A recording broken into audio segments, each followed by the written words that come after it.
The Discovery, Captain Alina Vasquez, stood in the observation chamber of Titan's Rest, watching the alien ships drift through space like metallic predators. The Karathi Empire vessels had been patrolling the outer edges of the Proxima Centauri system for 3 weeks now, their dark holes reflecting the distant stars' light. They had no idea that beneath the surface of the system's 4th planet, 75,000 humans had been living in secret for over 180 years. Elena's fingers traced the reinforced glass of the viewing port. The underground city stretched 4 kilometers. In every direction, carved deep into the planet's crust by generations of determined colonists. Crystal formations provided natural light, while advanced hydroponics bays ensured food security. The children born here had never seen Earth's sun, yet they carried the indomitable spirit of humanity in their hearts. "Captain, we have a problem," announced Dr. Sarah Kim as she entered the chamber. Sarah was the colony's chief scientist, a brilliant woman who had spent the last 15 years studying alien technology through intercepted communications and salvaged materials. Her usually calm demeanor showed cracks of concern. "What have you found, Sarah?" Elena asked.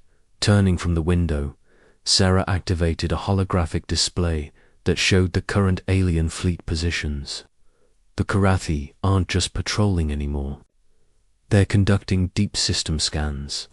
Our intercepted communications indicate they're planning to establish a permanent military installation on the 2nd planet. Elena felt her blood run cold. The 2nd planet was only 1 astronomical unit away from their hidden world. Advanced military scanners would eventually detect the massive energy signatures from Titan's Rest, no matter how well they had hidden themselves. "How long before they find us?" Elena asked. 6 months, maybe less," Sarah replied. "Their technology is advancing. Each scan penetrates deeper into the system's background radiation." Alina activated the Emergency Council protocol. Within minutes, the colony's leadership had assembled in the war room. Commander Marcus Chen, their military chief, arrived first. Marcus was a descendant of the original Earth military personnel who had crash-landed here generations ago. He carried himself with the quiet confidence of someone who had spent his entire life preparing for a war that might never come. Dr. Sarah Kim took her place at the science station, while Lieutenant James Torres, their youngest council member and best pilot, represented the new generation of humans who had only known life in hiding. Chief Engineer Roberto Martinez completed the inner circle, his weathered hands still stained with the lubricants from the colony's advanced machinery. "The situation is simple," Alina began, her voice carrying the authority of someone who had led these people through countless challenges. "We can no longer remain hidden. The Karathi will find us within 6 months. Marcus leaned forward. "What are our options?" Sarah pulled up detailed schematics on the main display. "We could go deeper underground, build new shielding systems, try to hide our energy signatures better." "That won't work," Marcus said firmly. "Military scanners are designed to find hidden installations. If they're committed to scanning this system, they'll eventually find us. So what do you suggest?" Alina asked. Marcus stood and walked to the tactical display. "We reveal ourselves on our terms." The room fell silent. For 180 years, the colony had survived through secrecy. The idea of voluntary exposure seemed like madness. "Explain," Elena said. "We're not the same humans who left Earth 3 centuries ago," Marcus continued. "We've had nearly 2 centuries to develop our technology in complete isolation. We've studied every alien race that has passed through this system. We know their weaknesses, their tactics, their psychology. Lieutenant Torres spoke up. What exactly are you proposing, Commander? Marcus smiled grimly. We take the system, all of it. We claim Proxima Centauri as human territory and dare the galaxy to do something about it. Dr. Kim shook her head. That's impossible. There are thousands of alien ships in this sector. We have maybe 50 combat vessels. Quality over quantity, Marcus replied. Our ships are invisible to their scanners. Our weapons are decades ahead of theirs.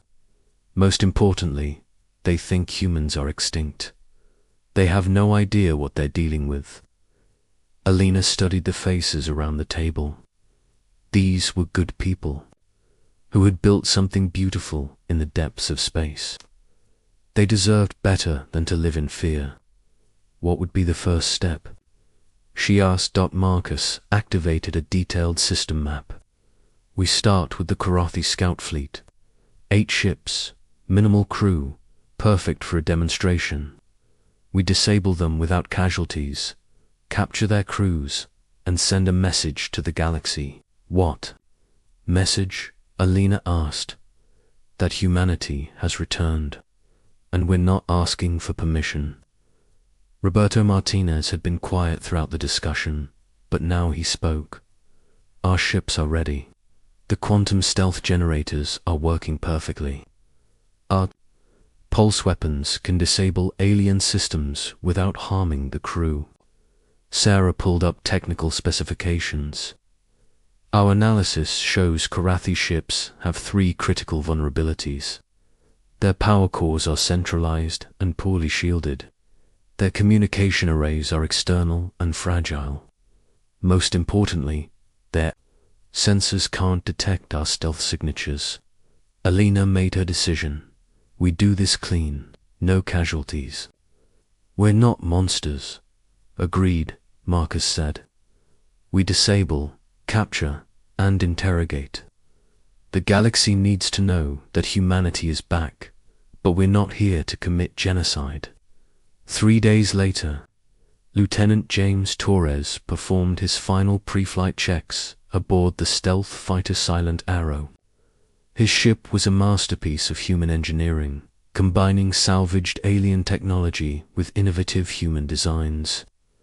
The hull was composed of metamaterials that bent light around the vessel, making it completely invisible to conventional sensors. Ghost. Squadron, this is Ghost Leader, James said into his communicator.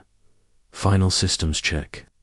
5 voices responded, each confirming their readiness. The squadron consisted of humanity's best pilots, all flying ships that were generations ahead of anything the galaxy had seen. Remember the mission parameters, James continued. We disable, not destroy.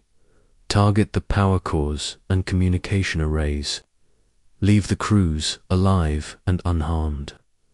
The Karathi scout fleet was conducting routine patrol sweeps near the systems. Asteroid belt. They felt safe, protected by their advanced shields and weapons. They had no idea that death itself was stalking them through the void. Target acquired, reported Ghost 2, piloted by Maria Santos, Karathi cruiser, bearing 27 Mark IV. I see it, James replied. Begin approach pattern Alpha. The human ships moved like hunting wolves, silent and deadly. They positioned themselves around the alien vessel, invisible to all sensors. The Karathi crew continued their routine duties, unaware that their fate had already been decided. All units, execute on my mark, James said. 3, 2, 1, mark. The attack was surgical. Pulse beams struck the Karathi ship's power core with pinpoint precision. The vessel's lights went out immediately. Emergency power kicked in, but it was too late. The communication array was already destroyed, cut apart by focused energy beams. Inside the alien ship, panic erupted. The crew rushed to their stations, trying to understand what had happened. Their sensors showed nothing. No enemy ships, no incoming projectiles, no explanation for their sudden helplessness. "This is impossible," muttered Captain Zethkar, the Karathi commander. "Our shields should have protected us." "Sir, all systems are offline," reported his tactical officer. "We're completely dead in space. Send a distress signal."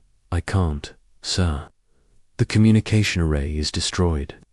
Unknown to the aliens, the human ships had deployed gravity tethers, invisible energy fields that locked the disabled vessel in place. Even if their engines had been working, they couldn't have moved. "Ghost leader to base," James reported. "Target 1 is neutralized. No casualties."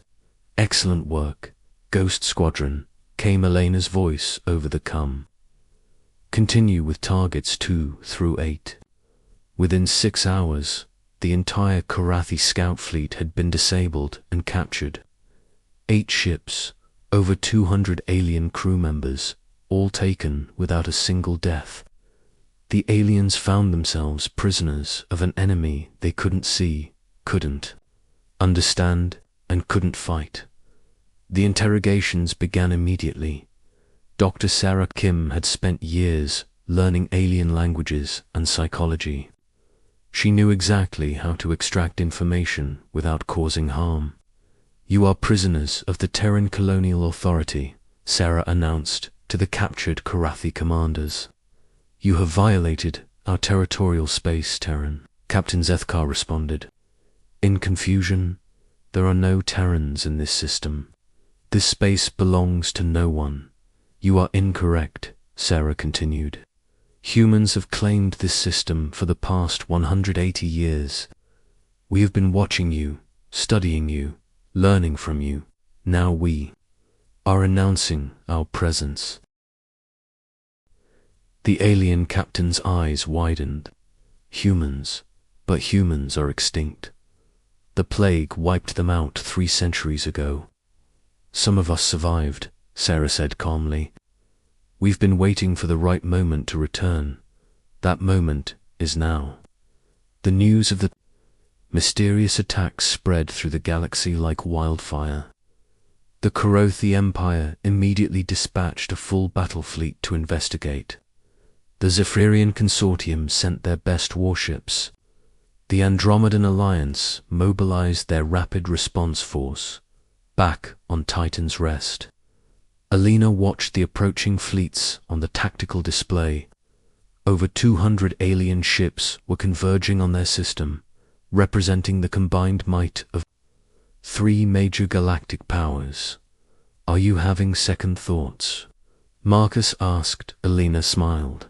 "Are you?" "Not for a second. We've been preparing for this moment for nearly 2 centuries. Our ancestors would be proud." "Then let's show the galaxy what humans can do," Alina said. "Signal the fleet. Operation Revelation begins now."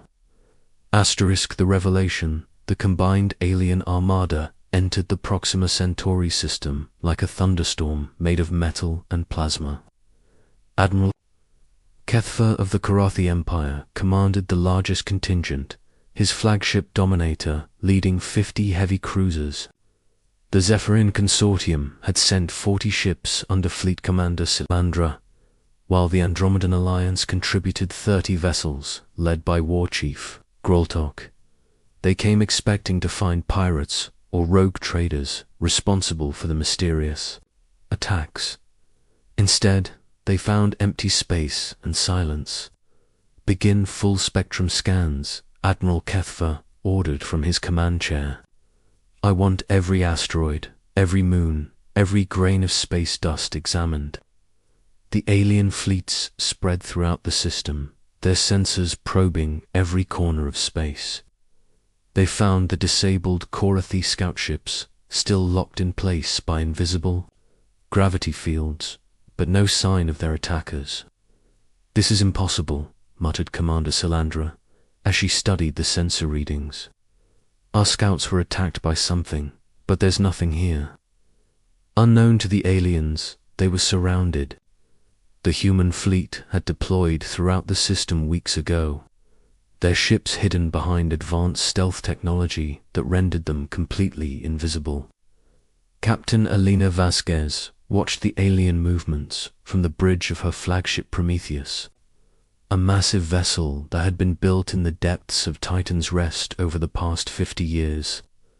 "They're spreading out just as we predicted," reported Commander Marcus Chen from his tactical station.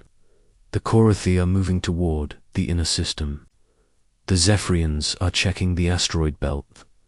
The Andromedans are scanning the outer planets." "Perfect," Elena said. "They're dividing their forces. Signal all ships. Begin Phase 1. Lieutenant James Torres was now commanding a full squadron of stealth fighters. His ships were positioned around the Korathi flagship, invisible and deadly. "Ghost Squadron ready, Captain." "Wolfpack in position," reported Commander Lisa Park, leading the heavy attack ships that would target the Zephyrian cruisers.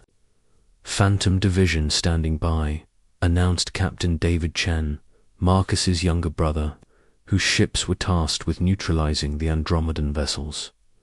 Elena took a deep breath. "All units, this is Prometheus.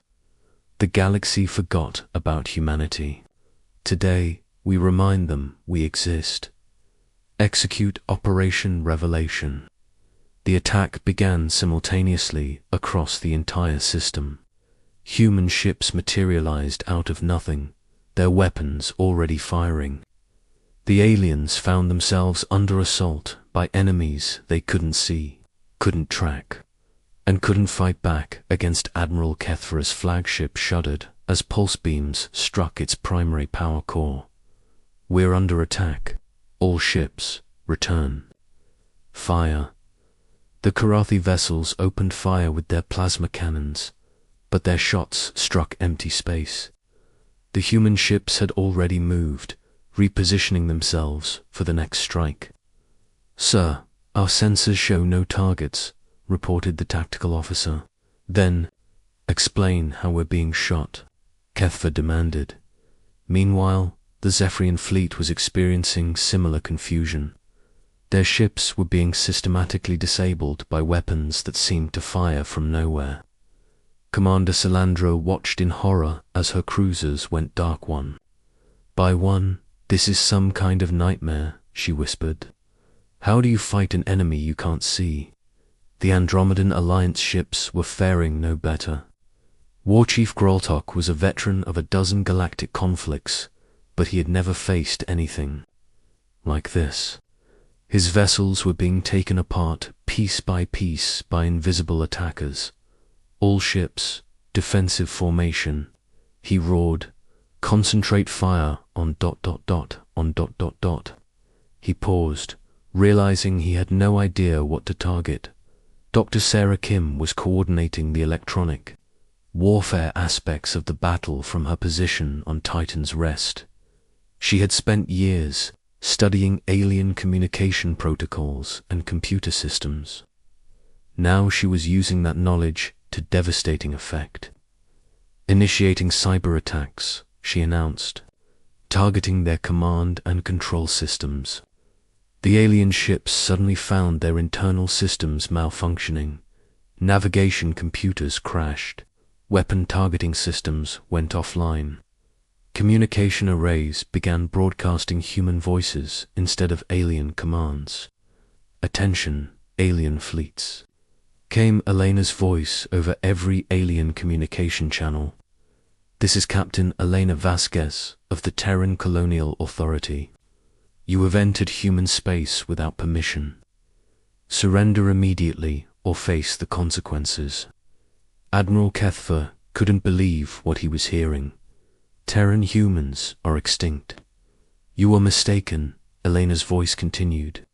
"We have been watching you for nearly 2 centuries. We know your weapons, your tactics, your weaknesses. We have been preparing for this moment since our ancestors first arrived in this system. The battle was unlike anything the galaxy had ever seen. Human ships appeared from nothing, struck with deadly precision, then vanished again. The aliens couldn't fight back against enemies they couldn't find. Commander Marcus Chen coordinated the assault with the skill of a master tactician. Wolfpack, target the Zephyrian command ship. Phantom Division, disable the Andromedan heavy cruisers. Ghost Squadron, keep the Karathi busy. The human weapons were generations ahead of anything the aliens possessed. Pulse cannons could disable ship systems without harming the crew. Gravity weapons could trap vessels in place. Most importantly, the stealth technology made the human ships completely invisible to alien sensors. Within 4 hours, the entire combined alien fleet had been neutralized. Over 200 ships floated helplessly in space, their crews alive, but their vessels completely disabled. Alina opened a communication channel to all the captured ships. "This is Captain Elena Vasquez. Your fleets have been defeated. Your ships are now under human control. You have 2 choices: surrender and be treated as prisoners of war, or continue to resist and face destruction." The silence that followed was deafening. 3 major galactic powers had been defeated by an enemy they thought was extinct. Admiral Kethfer was the first to respond. "Captain Vasquez, I am Admiral Kethfer of the Karathi Empire. I request terms of surrender." "Terms are simple," Alina replied. "You will withdraw all forces from this system. You will recognize human sovereignty over the Proxima Centauri system.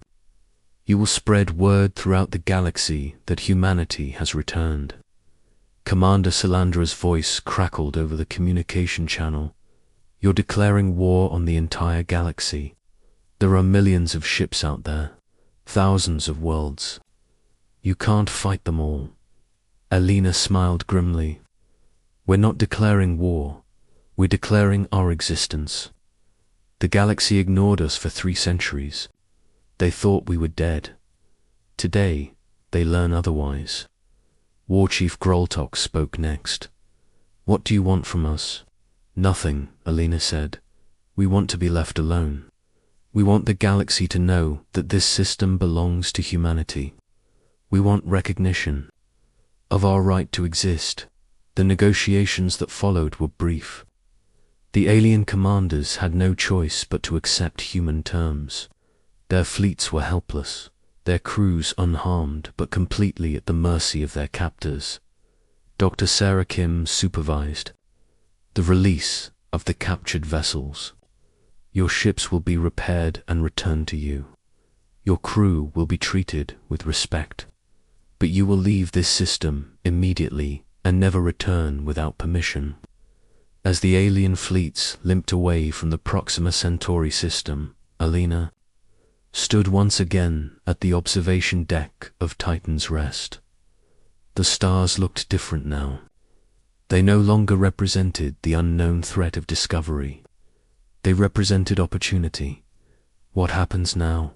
asked Lieutenant Torres, who had joined her at the viewing port. "Now we build," Alina said. "We've announced our presence to the galaxy. Some will want to trade with us. Others will want to fight us. We need to be ready for both." Marcus Chen appeared beside them. "The Council is calling for a full military expansion. They want to build 100 more ships like the Prometheus." "Good," Alina said. "We've shown the galaxy that humanity survived. Now we show them that humanity is strong." The news of the battle spread throughout the galaxy at faster than light speeds. The impossible had happened. Humanity, thought extinct for 3 centuries, had not only survived, but had defeated 3 major galactic powers.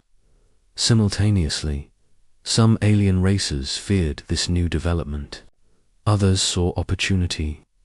A few ancient races remembered humans from the old days and were curious about what they had become. But on Titan's Rest, the people celebrated. Children who had never seen the surface world watched as human ships patrolled openly in space above their heads. The age of hiding was over. Alina received a message from the Galactic Council within a week. They requested formal diplomatic contact. Other alien races sent similar messages.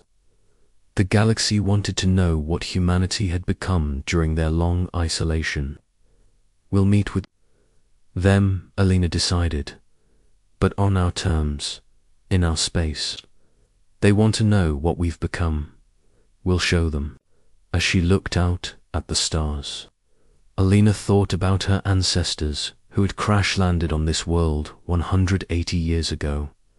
They had faced impossible odds and survived. They had built something beautiful in the darkness. Now their descendants would take that beauty to the stars. The galaxy had ignored humanity for 3 centuries. They would never make that mistake again. The age of humanity's return had begun, and the galaxy would never be the same.